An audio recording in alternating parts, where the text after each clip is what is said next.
Seguimos con el libro de Marcos. Hoy me toca a mí el capítulo 11, versículo 15 al 19. Y dice así la palabra del Señor. Capítulo 15. Vinieron pues a Jerusalén, y entrando Jesús en el templo, comenzó a echar fuera a los que vendían y compraban en el templo, y volcó las mesas de los cambistas y las sillas de los que vendían palomas, y no consentía que nadie atravesase el templo llevando utensilio alguno. Y les enseñaba diciendo: ¿no está escrito, mi casa será llamada casa de oración para todas las naciones? Mas vosotros la habéis hecho cueva de ladrones. Y lo oyeron los escribas y los principales sacerdotes, y buscaban cómo matarle, porque le tenían miedo, por cuanto todo el pueblo estaba admirado de su doctrina. Pero al llegar la noche, Jesús salió de la ciudad. Este es un pasaje en el que nos encontramos con un cuadro de Jesús muy diferente al que la mayoría de las personas tiene de él.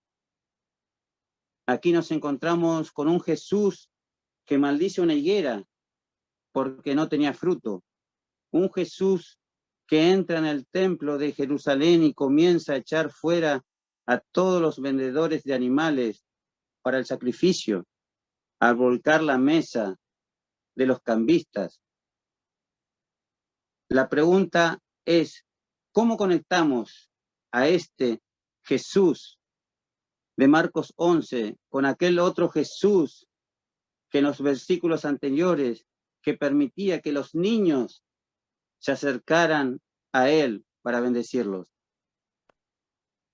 Aquel Jesús resultaba sumamente atractivo para muchos despreciados de aquellos días, como los leprosos, como las prostitutas, como los publicanos.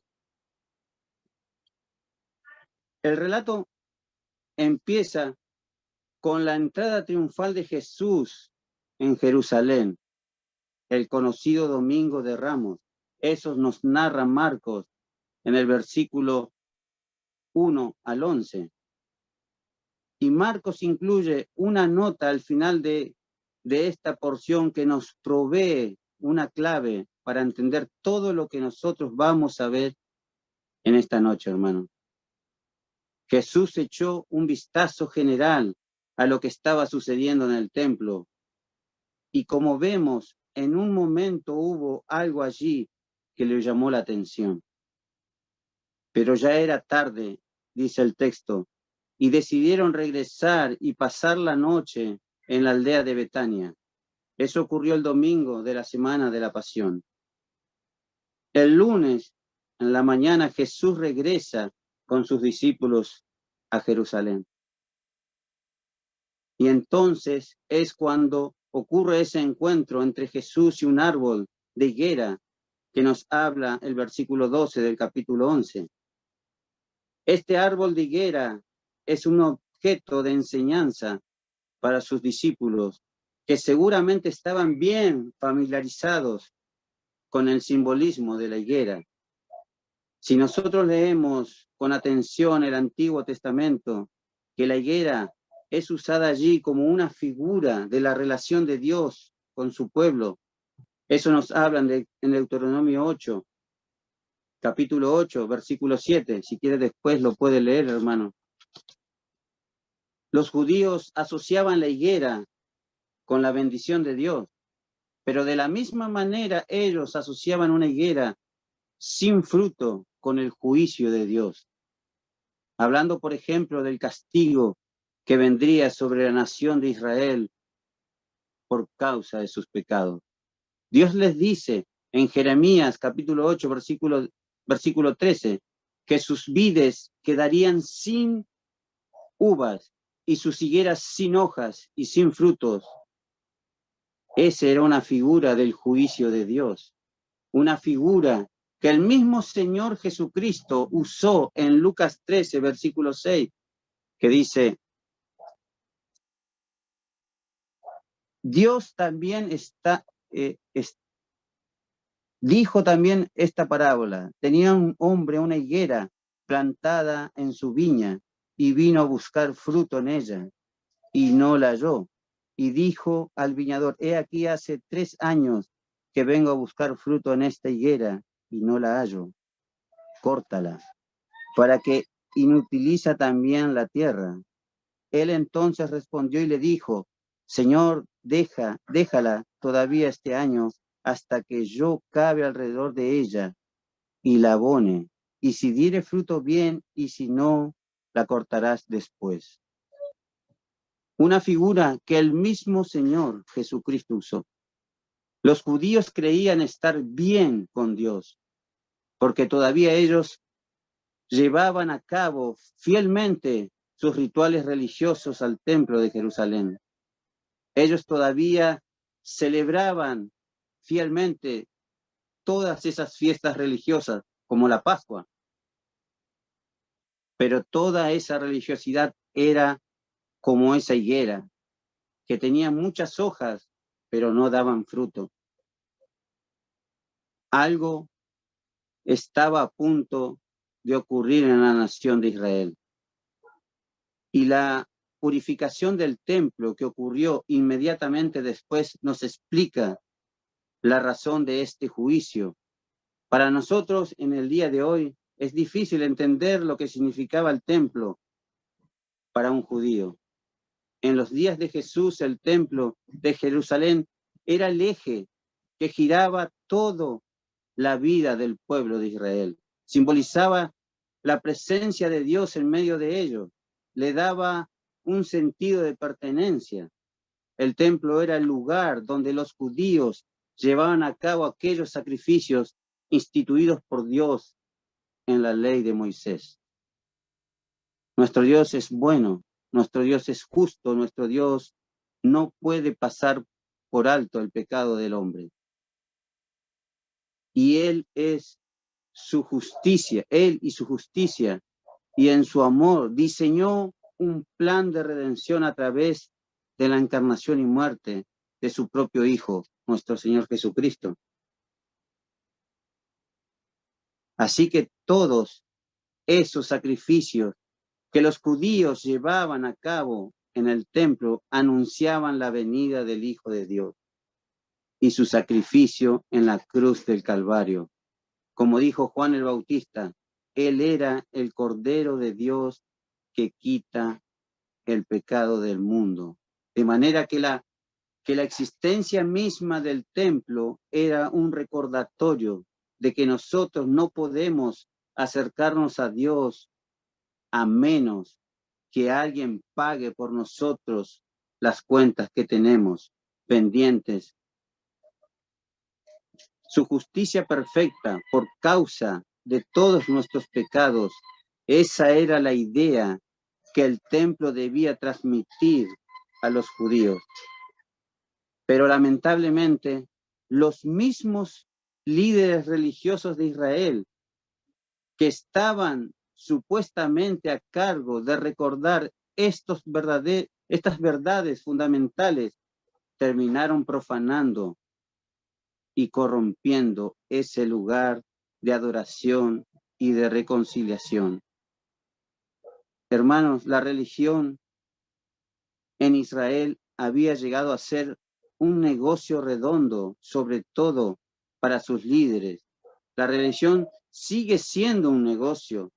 Solamente hay que prender la televisión o la radio o entrar en YouTube y ver a esos predicadores o evangelistas de la prosperidad que prometen sanaciones, que prometen casas, carros, autos, prometen todo para uno, pero no hay nada nuevo debajo del sol.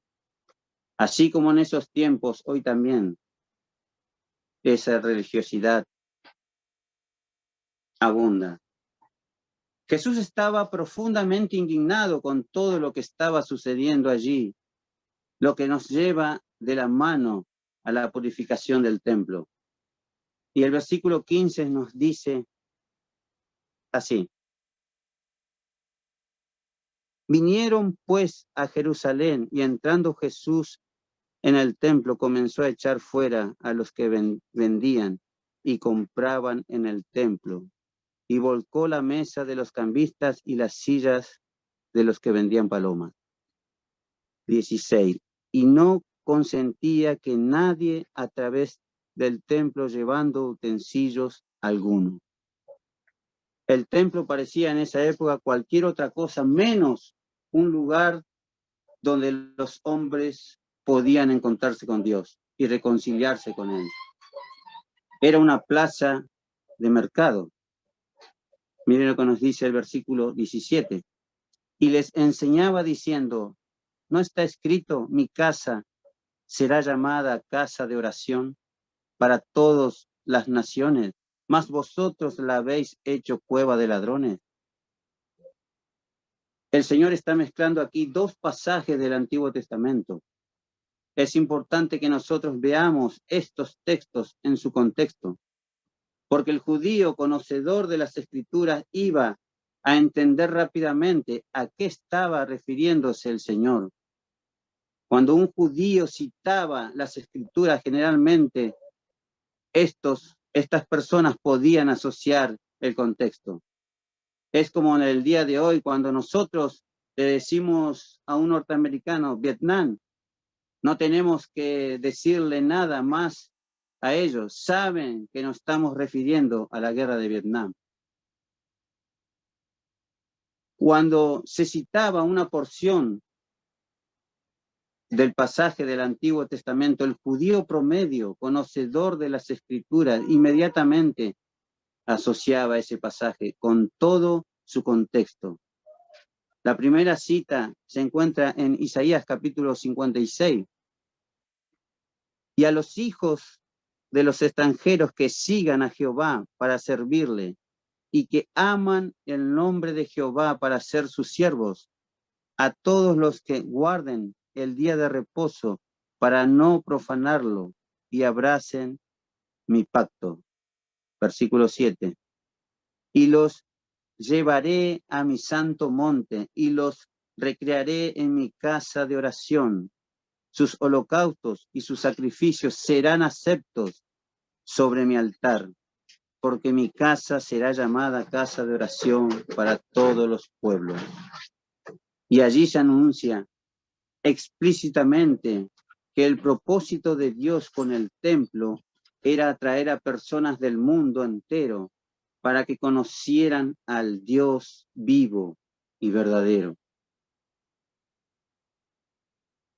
Mis hermanos, cuando Dios llamó a Abraham para hacer de él una gran nación, que nos habla en Génesis 12, el Señor le expresó claramente que su propósito era bendecir a todas las familias de la tierra. Israel nunca estuvo a ser una nación exclusivista. Israel estaba supuesto a ser el instrumento a través del cual el nombre de Dios sería dado a conocer a todas las naciones. Pero Israel había perdido de vista por completo su razón de ser, a tal punto que ese patio reservado para los gentiles, ellos lo habían convertido en una plaza de mercado. Ahora el otro pasaje que el Señor usa aquí es en Jeremías capítulo 7, versículo 4. Y escuchen, hermanos, este texto, porque es muy importante. No fiéis en palabras de mentiras, diciendo, templo de Jehová, templo de Jehová, templo de Jehová es este. Jeremías está anunciando un mensaje de juicio como Israel por causa de sus pecados, pero ellos pensaban que eran inmunes al castigo de Dios, porque contaban con la bendición del templo.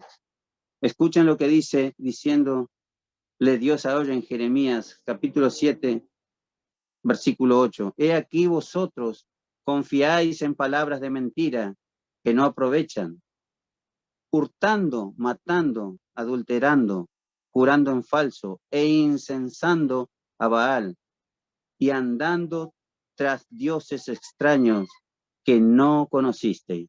Versículo 10. Vendréis y os pondréis delante de mí en esta casa sobre la cual es invocada mi nombre. Diréis, librados somos para seguir haciendo todas estas abominaciones. Versículo 11. En cueva de ladrones, delante de vuestros ojos esta casa sobre la cual es invocada mi nombre. He aquí que también yo la veo, dice, dice Jehová. ¿Se dan cuenta, hermanos? ¿Qué es lo que está pasando?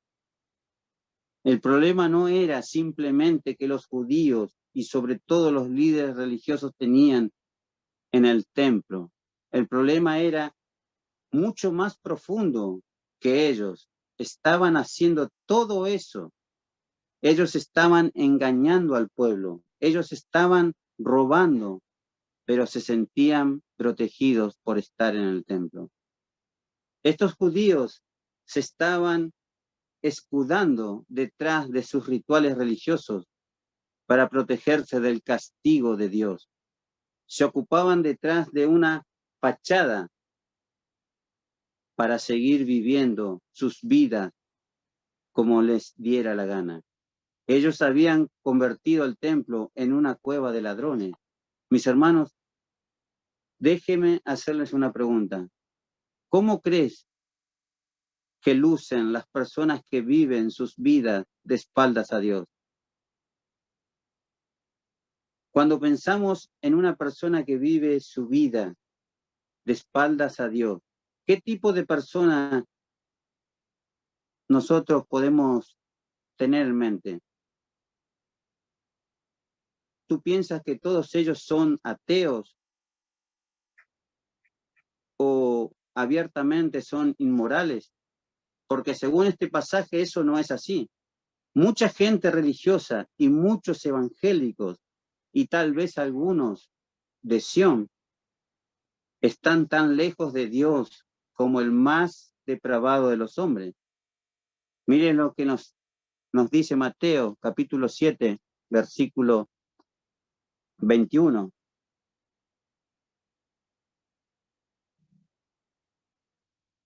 No todo el que me dice Señor, Señor entrará en el reino de los cielos, sino el que hace la voluntad de mi Padre que está en los cielos.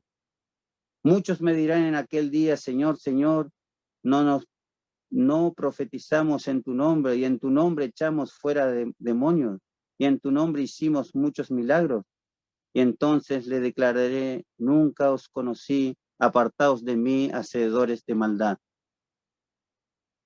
Muchos llegarán en aquel día creyendo que son lo que no son, personas que tienen una apariencia como la higuera, que Jesús maldijo. Muchas hojas, pero ningún fruto.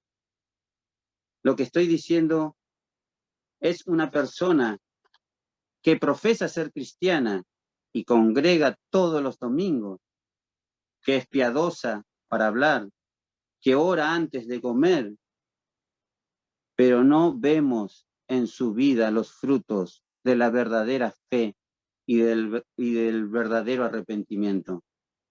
Muchas hojas, pocos frutos.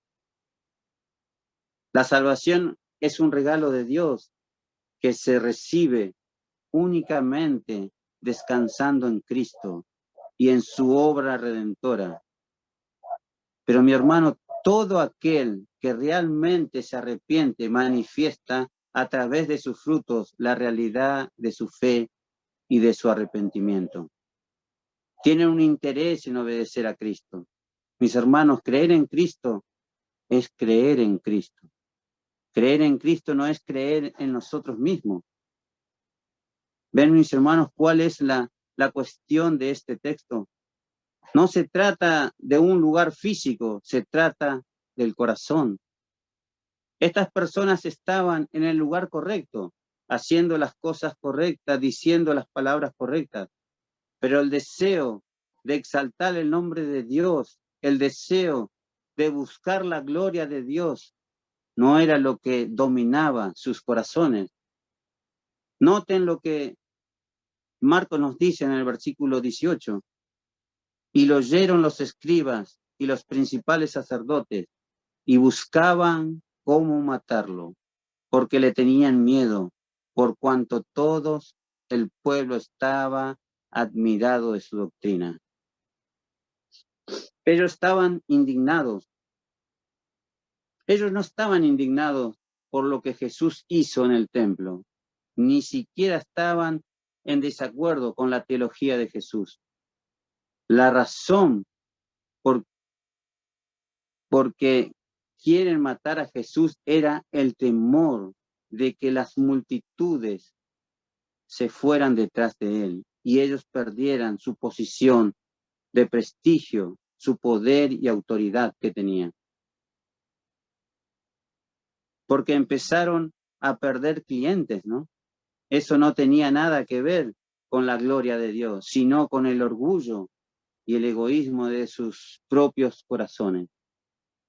¿Saben, mis hermanos? Que en la iglesia hay muchas personas que escogen el camino de la religiosidad en vez de seguir a Cristo. Porque la religiosidad les brinda una plataforma para exhibir sus propios logros, mientras seguir a Cristo comienza con el reconocimiento de que no tenemos nada bueno que podamos presentar delante de Dios. Seguir a Cristo es reconocer que somos pecadores. Seguir a Cristo implica reconocer que somos impotentes. La religiosidad le da la gloria al hombre. El cristianismo le da toda la gloria a Dios en la persona de su Hijo, nuestro Señor Jesucristo. Ahora no podemos concluir este mensaje sin argumentar la parte más irónica y al mismo tiempo más extraordinaria de este relato. Como hemos dicho ya, la maldición de la higuera, la purificación del templo ocurrieron el lunes. El Señor fue arrestado el jueves y fue crucificado el viernes durante la fiesta de la Pascua. Así que sin darse cuenta, estos líderes religiosos contribuyeron al cumplimiento del plan redentor de Dios a través de la muerte del Cordero de Dios, a través de la muerte de nuestro Señor Jesucristo. El sacrificio de Cristo en la cruz le puso punto final a todo el sistema sacrificial del Antiguo Testamento, porque con una sola ofrenda, la ofrenda de su propio cuerpo, el sacrificio de sí mismo, dice Hebreos capítulo 1, versículo 14, que Cristo hizo perfectos para siempre a los santificados. ¿Saben lo que significa, mis hermanos? Que con ese único sacrificio de Cristo en la cruz, todos nuestros pecados fueron perdonados. Toda nuestra deuda con la justicia de Dios fue completamente cancelada. Y el Señor dijo, consumado es. El Señor la deuda dijo, el Señor dijo, la deuda está saldada. La higuera que Cristo maldijo en aquel día, dice en el versículo 20, que no me toca a mí, pero que le toca a nuestro hermano Mariano, dice, se secó desde las raíces. Y lo mismo ocurrió con este sistema religioso que esta higuera simbolizaba. No son rituales en un templo lo que necesitamos para ser salvos, ni ser miembros de una iglesia. Es confiar únicamente en el sacrificio perfecto de nuestro Señor Jesucristo, que Él llevó a cabo en la cruz del Calvario. muriendo en lugar de pecadores, para que todo aquel que en él cree no se pierda, mas tenga vida eterna. San Juan 3:16. Mi hermano, ¿en qué descansa tu esperanza? Hasta que te toque partir de este mundo. ¿En qué? ¿En qué estamos descansando? ¿En tu decencia? ¿En mi decencia? ¿En qué estamos? ¿En que somos evangélicos? ¿En que somos cristianos? ¿En que leemos nuestra Biblia todos los días? ¿O estamos descansando en la persona de Cristo y en su obra de salvación? Porque la Biblia dice que en ningún otro hay salvación fuera de Jesús, porque no hay otro nombre bajo el cielo dado a los hombres en lo cual podemos ser salvos. Mi hermano, ¿en qué estamos confiando? ¿Manifestamos en nuestras vidas los frutos de la verdadera fe y del verdadero arrepentimiento? ¿O cómo somos como esa higuera llena de hojas, pero completamente estéril? Recuerda, mi hermano, nos conocen por el fruto, no por lo que dice ser. Todo aquel que en verdad ha creído en Cristo tiene deseo de obedecer a Cristo. Todo aquel que ha creído en Cristo tome en serio su palabra. Todo aquel que ha creído en Cristo ame a su hermano. Y todo aquel que ha creído en Cristo es agradecido. Y todo aquel que ha creído en Cristo es perdonador. Creer en Cristo es creer en Cristo, hermano. Puede ser que esto no suene muy profundo, pero creer es creer en Cristo y en nadie más. Creer en Cristo es descansar únicamente en Él para el perdón de todos nuestros pecados. Es descansar únicamente en su palabra para la guía y dirección de nuestras vidas. Eso es creer en Cristo. Nadie será salvo por sus frutos. Seremos salvos por la fe, pero la verdadera fe se conoce por nuestros frutos, hermano. Esa es mi oración, que el Señor bendiga su palabra en esta noche, de tal manera que cada uno de nosotros podamos evaluarnos objetivamente y todos podamos estar seguros de que hemos venido a refugiarnos en la gracia de Dios en Cristo para obtener gratuitamente el perdón de todos nuestros pecados y el don de la vida eterna. Hasta ahí la palabra del Señor, hermano.